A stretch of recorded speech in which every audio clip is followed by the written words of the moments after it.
Good evening, and welcome to this episode of Cocktails with a Curator.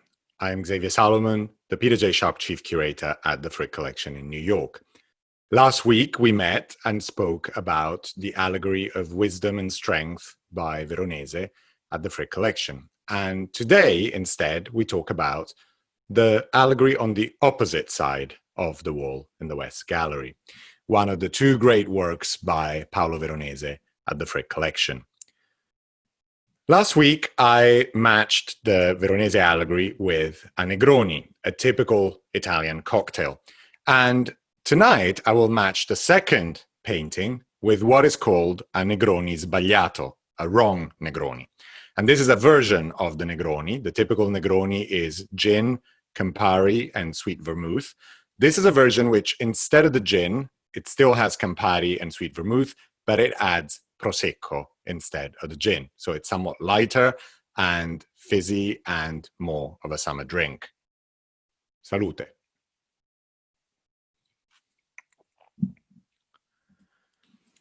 Paolo Veronese was one of the greatest 16th century painters active in Venice. As the name suggests, he was originally from Verona. And here you see a 19th century monument to Veronese, which was erected in his birthplace in Verona. It was originally, as you see on the left, in front of the Church of Sant'Anastasia, and then it was later moved to a small park near the river Adige, where you see it on the right. Veronese was born in Verona in 1528 and studied there with a local painter called Antonio Badile. He ended up marrying Badile's daughter. And as a young man in his 20s, he moved to Venice in the early 1550s and spent all of his life in Venice. He remained married to Elena Badile throughout his life. He had several children, some of whom were also painters. He worked very closely with his brother, Benedetto, who was also a painter. And from the moment he arrived in Venice, he started working in some of the most prestigious locations in the city, including the Doge's Palace and a number of prestigious churches. He also worked for the local aristocracy, for many of the noble families of Venice, but he also worked for patrons abroad. As I said last week, we don't know who the two allegories at the Frick were originally painted for. And one of the big questions is still, were they painted as pendants? Or were they two independent pictures that happened to be grouped as a pair from the time they reached the Imperial Collection of Rudolf II in Prague onwards? We don't know. Technical analysis that was done in around 2005, 2006 showed that the paintings were actually painted on different types of canvas. The preparation was different, and even the pigments used were used in different ways and different configurations. So this seems to suggest that these two paintings were not created to begin with to go together.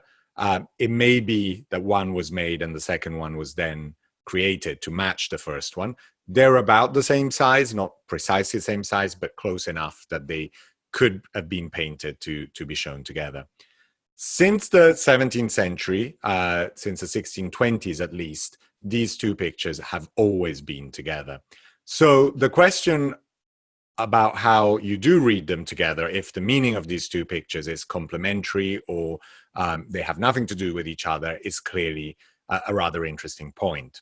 Veronese was a master at allegories and allegorical paintings. He painted several ceilings for the Doge's Palace in Venice with allegories, the ceiling of the Library of St. Mark's, also in Venice, the frescoes in many villas, Villa Barbaro at Maser, which is the topic of one of the Travels with the Curator episodes, but also other locations, other villas and buildings in Venice and outside of Venice were filled with these grand allegorical figures. And sometimes these paintings are still hard to interpret today, where we're not so used to the idea of what these scenes actually mean and what these figures mean. This painting is actually based on a mythological event. While wisdom and strength is a combination of different mythological and allegorical figures to express a specific meaning, this plays on an episode from the life of an ancient hero. What you see is a broad landscape with ruins. There is this ruined statue at the top left. and a man in the center, flanked by two women, a woman on the left, a woman on the right, and he goes from one to the other.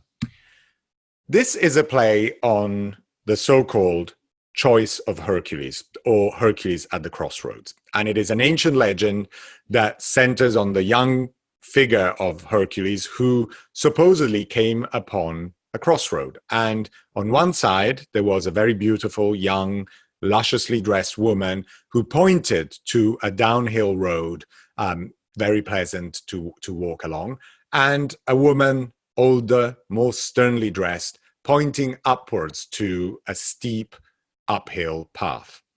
And of course, these two women represented two ways of life.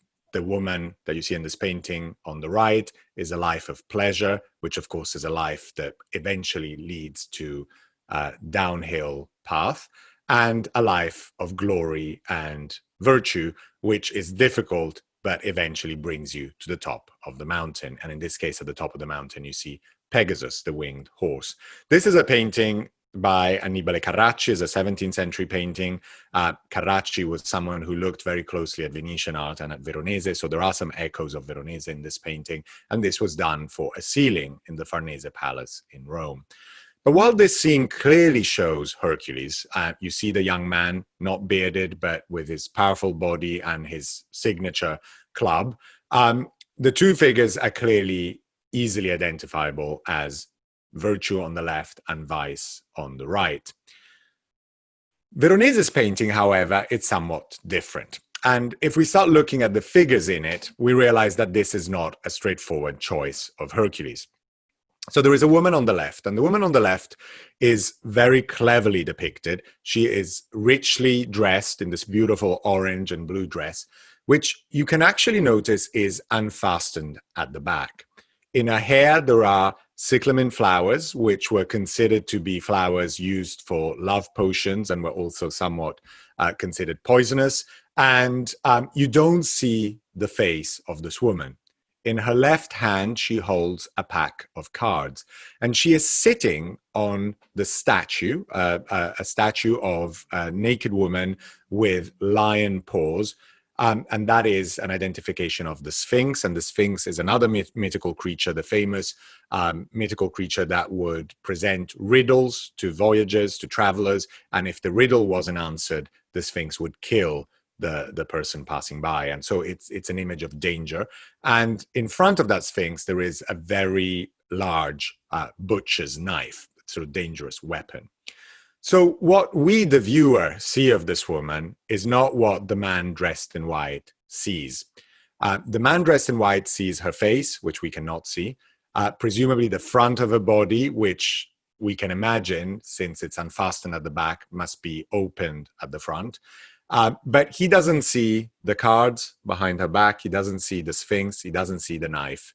And the other detail about this woman is that her claws are very sharp, and you see her right hand with which she has just attacked the man and scratched him.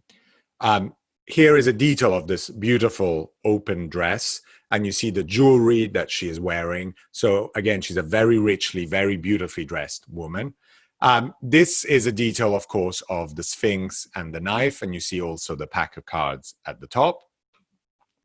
The opposite woman, instead, is clearly more somberly dressed. She wears a crown, a wreath of laurel leaves in her hair to signify glory and military victory, usually. Her dress is less rich and it's clearly more somber and austere than the other woman. The man is clearly going towards her and embracing her, but the man is not Hercules. The man is not dressed up in a lion skin. He does not have a club, and he does not have the typical beard that Hercules is expected to have. The detail of his legs is telling. He has been attacked by the woman on the left, who has ripped part of his trousers off and his stockings, and you can see that his flesh is actually wounded and bleeding. The final detail is the sculpture at the top. And the sculpture at the top has an inscription in Latin, like the allegory of wisdom and strength at the Frick.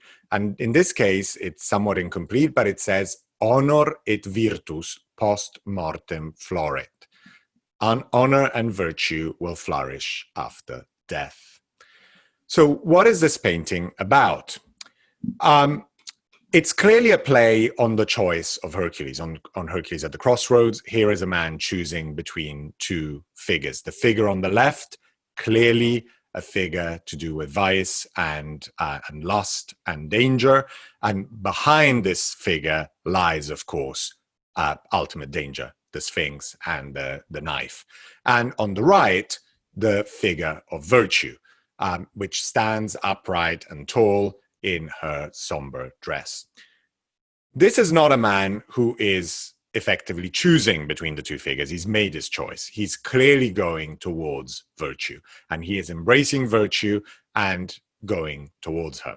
The inscription adds the detail that the right choice, the choice of leading an honorable and virtuous life, will be rewarded after death. So who is the man in the middle? And there's been various theories. People thought this could be the patron of the painting. This could be Veronese himself.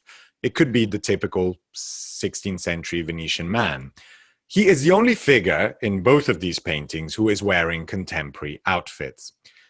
You have to imagine that the outfits in the other allegory and the outfits that the two women are wearing in this painting are fantastic outfits. They are inventions of what ancient-like costume may look like from the eyes of a 16th century Venetian artist like Veronese.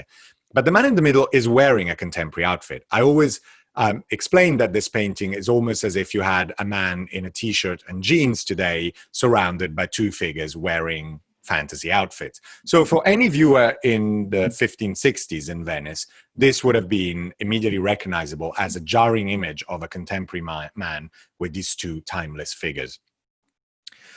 Is he a portrait? And I've been thinking about this for many, many years, and I've finally decided that I think it probably is. And this is probably the person the painting was painted for. The fact that his outfit is white suggests that this person may actually be dead. And he's young, but he may have been someone who is celebrated in this painting after his untimely death. White represents purity, and no one in Venice actually wore fully white outfits, partly because that was impractical, partly because they were always considered this otherworldly color in a number of ways. And in some countries, white, in fact, was the color of mourning. So this painting clearly relates to an individual and to the idea that this individual has chosen virtue over vice. This is further strengthened by another painting by Veronese, painted a few years later, which is in the Prado Museum in Madrid. And it shows exactly the same scene. But in this case, it is a boy who's choosing between virtue and vice. And this was, we know, commissioned by a member of the Soranzo family. So this is a boy of the Soranzo family who's clearly choosing virtue and following virtue and leaving vice on the left behind. So clearly this is something that Veronese did more than once, and it is a very appropriate message for virtuous patrons of the time.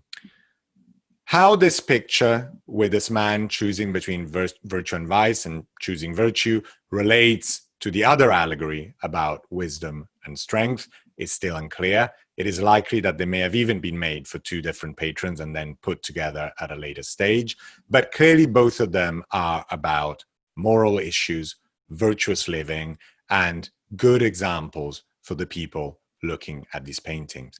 It is worth thinking about them and unpacking all these details in these wonderful works to get to the ultimate message. And as I said, in both cases, it is a message of virtuous living and moral standards. I hope you enjoyed looking at these two paintings over the last 2 weeks. As much as I love Veronese, and it's always a pleasure to talk about him, one of the greatest artists of the Italian Renaissance. I hope you enjoyed your Negroni last week and that tonight you're trying your Negroni Sbagliato. And I look forward to seeing you all next week with another episode of Cocktails with a Curator.